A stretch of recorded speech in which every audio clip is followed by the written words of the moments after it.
Assalamualaikum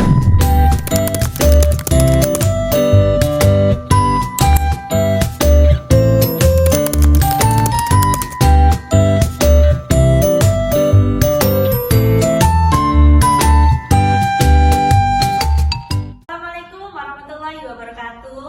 Waalaikumsalam warahmatullahi wabarakatuh. Di sini kami kelompok 11 ingin mempresentasikan hasil diskusi kami yang berjudul Etika Sosial dan Moralitas Bangsa. Dengan saya sendiri Inayatu Safina 141 dan teman saya Fargi Rahmania Putri 127.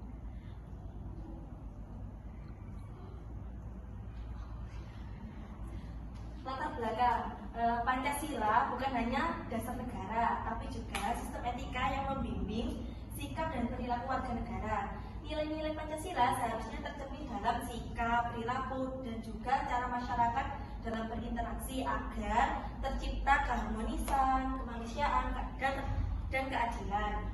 Berbagai masalah sosial seperti korupsi, penyalahgunaan kekuasaan, dan juga ketidakadilan menunjukkan lemahnya moral publik. Ilmu pengetahuan dan profesi tanpa etika berprofesi menjadi bebas nilai atau value free dan dapat merugikan masyarakat. Oleh karena itu, di sini nilai-nilai Pancasila diperlukan sebagai pedoman etika sosial, profesi, dan kehidupan masyarakat. Next. Rumusan masalah. Apa makna Pancasila sebagai sistem etika? Yang kedua, bagaimana Pancasila membentuk etika sosial dan moralitas bangsa? Ketiga, mengapa Pancasila penting sebagai landasan etika profesi? Yang keempat, bagaimana penerapan nilai Pancasila dalam kehidupan bermasyarakat? Selanjutnya, yakni konsep etika sosial dan juga moralitas dalam perspektif Pancasila. Etika sosial sendiri yakni cara bangsa Indonesia hidup bersama menurut nilai Pancasila. Jadi, bukan sekedar hanya aturan yang tertulis saja, tapi juga menjadi pedoman sikap dan juga perilaku dalam kehidupan kita sehari-hari. Lalu moralitas bangsa yakni kebaikan bersama berdasarkan sila-sila Pancasila. Jadi, hal ini bukan hanya merujuk pada kepentingan pribadi saja, tapi juga demi kebaikan bersama. Fungsinya adalah menjaga keteraturan, menghormati martabat, dan juga mencegah konflik. Dan juga contohnya seperti misalnya kita menghargai pendapat teman meskipun kita berbeda pandangan, dan juga tidak menyebar hoax di media sosial. Next. Sila-sila Pancasila sebagai nilai moral. Yang pertama ada sila pertama yakni ketuhanan, yakni moral, spiritual, dan juga toleransi. Contohnya seperti kita tidak boleh memaksakan keyakinan, juga menghormati teman yang berbeda keyakinan. Lalu yang kedua ada kemanusiaan, yakni menghormati hak manusia, di mana kita tidak boleh melakukan perundungan atau bullying. Lalu yang ketiga adalah persatuan, yakni solidaritas bangsa. Jadi kita tidak boleh menyebarkan ujaran kebencian yang dapat memecah belah. Yang keempat, kerakyatan, yakni demokrasi dan juga keadilan deliberatif. Contohnya seperti diskusi kelompok secara terbuka dan juga tidak memaksakan kehendak kita. Lalu yang kelima ada keadilan sosial, yakni keadilan distribusi dan juga kesejahteraan, di mana kita tidak boleh curang dalam keuntungan pribadi. Next. Etika sosial berdasarkan Pancasila. Yang pertama yakni kita harus menghargai perbedaan, bermusyawarah, gotong royong, dan juga mengutamakan keadilan dan menolak kekerasan dalam hal apapun. Next. Tantangan moralitas bangsa. Yang pertama adalah polarisasi, yakni kita akibat perbedaan pandangan. Lalu ada intoleransi.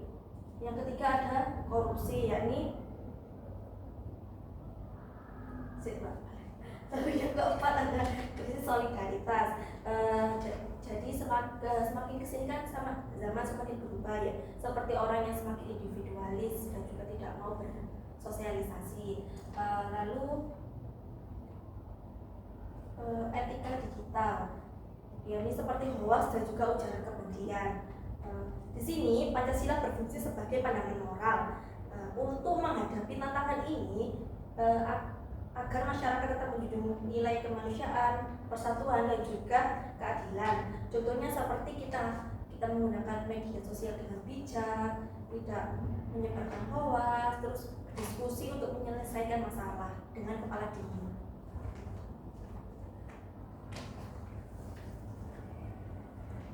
Selanjutnya yaitu ada Pancasila sebagai landasan etika profesi. Yang pertama yaitu etika profesi guru, dokter, polisi, atau pegawai. Nah, setiap pekerjaan yang kita jalani seharusnya berlandaskan nilai-nilai Pancasila seperti guru, dokter, polisi, maupun pegawai yang memiliki tanggung jawab moral untuk bekerja secara jujur, adil, dan bertanggung jawab. Yang kedua yaitu integritas, tanggung jawab, dan non-diskriminasi, yaitu bekerja dengan jujur dan konsisten antara ucapan dan tindakan. Tanggung jawab yang berarti menyadari bahwa setiap keputusan dalam pekerjaan berdampak pada orang lain. Kalau untuk non-diskriminasi berarti memperlakukan semua orang secara adil tanpa membedakan latar belakang, suku, agama, ataupun status sosial. Yang ketiga, keadilan sosial sebagai etika profesi, yaitu agar profesi yang dijalankan tidak merugikan masyarakat tetapi justru membawa manfaat untuk masyarakat di lingkungan tersebut.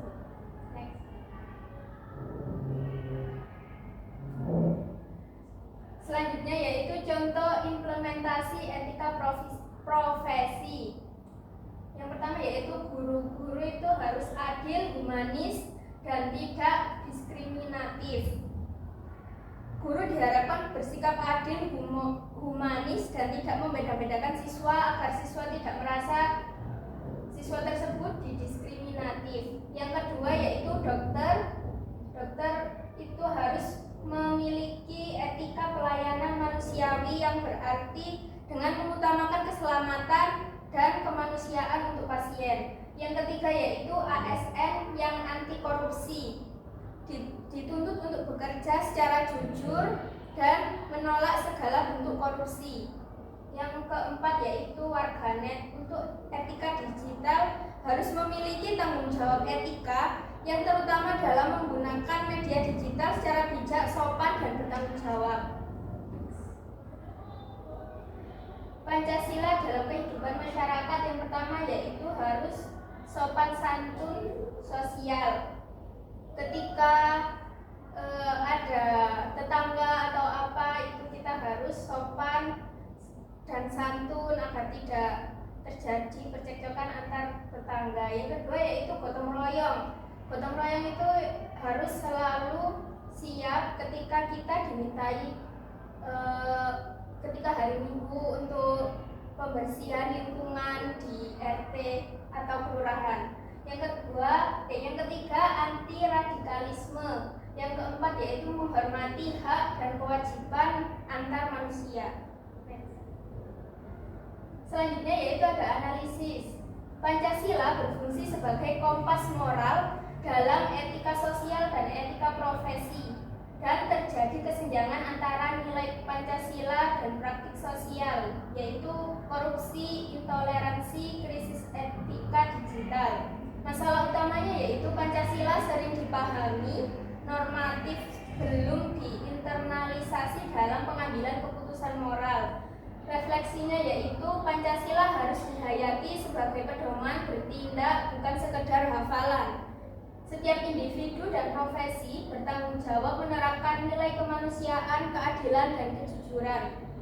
Refleksi diri, apakah sikap dan keputusan kita sudah mencerminkan etika Pancasila dalam kehidupan sosial dan profesional? Jika belum, kita harus selalu merefleksi diri kapanpun itu. Kesimpulannya yaitu yang pertama, Pancasila menjadi landasan moral bagi perilaku sosial dan profesional. Yang kedua yaitu etika yang baik menciptakan kehidupan masyarakat yang harmonis. Yang ketiga, etika profesi yang berlandaskan Pancasila meningkatkan kepercayaan publik. Yang keempat, implementasi nilai Pancasila penting untuk mewujudkan bangsa yang adil dan beradab. Yang kelima, Pancasila relevan di semua aspek kehidupan, baik individu maupun kelompok. Sekian dari kelompok 11. Apabila ada salah kata, mohon dimaafkan. Wassalamualaikum warahmatullahi wabarakatuh.